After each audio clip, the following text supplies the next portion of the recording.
Have you ever looked at a map of Ireland and wondered why this small island is split into two separate countries? To the south, the Republic of Ireland, and to the north, Northern Ireland, which is part of the United Kingdom. It's a division that has shaped centuries of history, politics, and identity. So, why is Ireland still divided? Let's dive into this complex and fascinating story. To understand the present, we have to go way back. For hundreds of years, England gradually extended its control over Ireland. This process intensified in the 16th and 17th centuries. English and Scottish Protestant settlers were encouraged to move to Ireland, particularly to the northern province of Ulster. This was part of a strategy called the plantations. These settlers were given land that had been taken from the native Irish Catholic population. As you can imagine, this created a deep divide. On one side, you had the native Irish, who were mostly Catholic and Gaelic. On the other, you had the new settlers,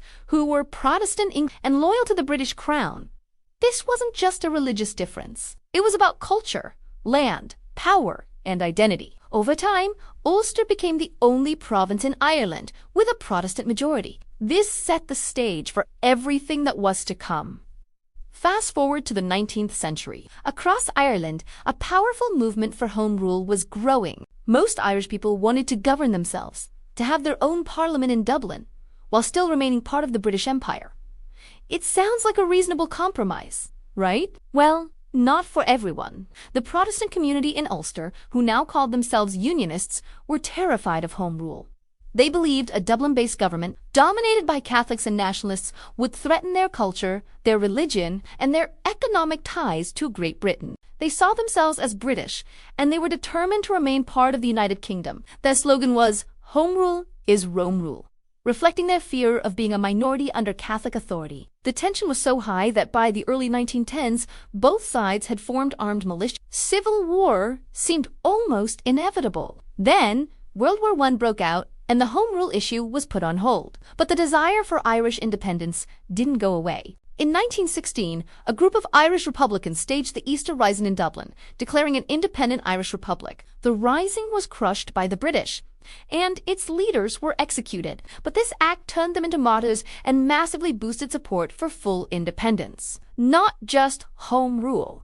This led to the Irish War of Independence. From 1919 to 1921, at the end of the war, the British government was facing a dilemma. How could they grant independence to Ireland without betraying the Unionists in the north who desperately wanted to remain British? Their solution was the Government of Ireland Act of 1920.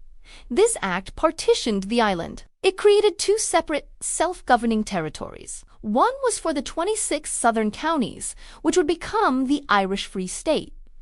The other was for the 6 northeastern counties of Ulster that had the strongest Protestant and Unionist majorities. This area was named Northern Ireland, and it would remain part of the United Kingdom with its own parliament in Belfast. This border wasn't a natural geographic feature. It was drawn specifically to create a state with a solid Unionist majority. However, it also trapped a large Catholic and nationalist minority, about 1/3 of the population inside Northern Ireland. These people felt Irish, not British, and they were now cut off from the rest of the island. They felt abandoned and betrayed. For the next 50 years, Northern Ireland was a deeply divided society. Unionists controlled the government and held most of the power. Catholics faced widespread discrimination in housing, employment, and political representation. The voting system was gerrymandered to ensure Unionist control even in areas with Catholic majorities. It was a state built to protect one community, but in doing so, it alienated the other. This simmering resentment finally boiled over in the late 1960s.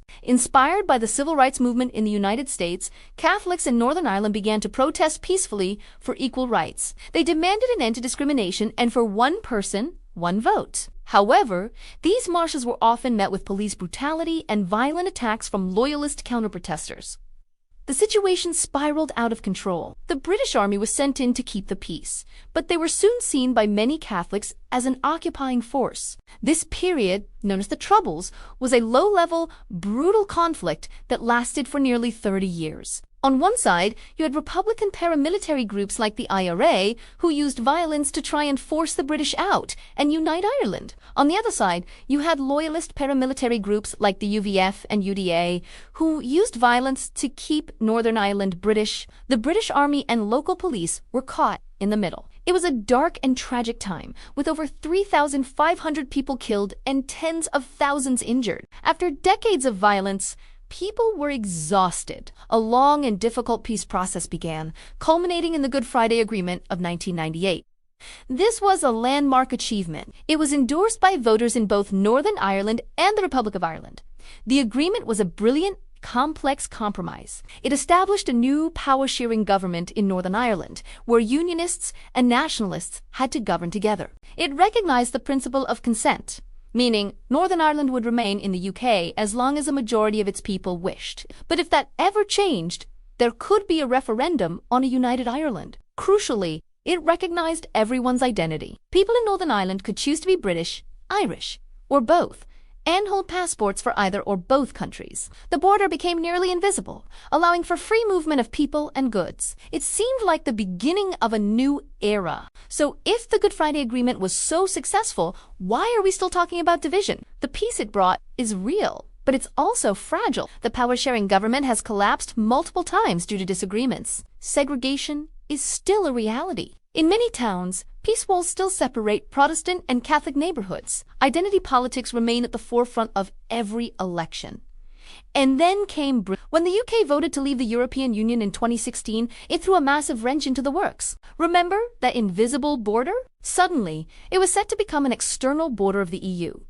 This created a huge problem. A hard border with checkpoints would disrupt daily life, damage the island economy, and be a huge symbolic blow to the peace process. To avoid this, the UK and EU agreed to the Northern Ireland Protocol. This keeps Northern Ireland aligned with some EU rules for goods, effectively creating a trade border in the Irish Sea between Northern Ireland and the rest of Great Britain. Unionists are furious about this. They feel the protocol weakens their place within the UK and pushes them closer to the Republic of Ireland. Nationalists, on the other hand, see it as a potential stepping stone toward a united Ireland. Brexit has reignited the old constitutional debate and put immense strain on the political institutions set up by the Good Friday Agreement. Today, the division of Ireland is a legacy of centuries of conflict, colonization, and compromise. It's a story of two distinct communities on one small island, with deeply held beliefs about who they are and where they belong. While the violence of the Troubles has largely ended, the political and cultural divisions remain. Demographic shifts,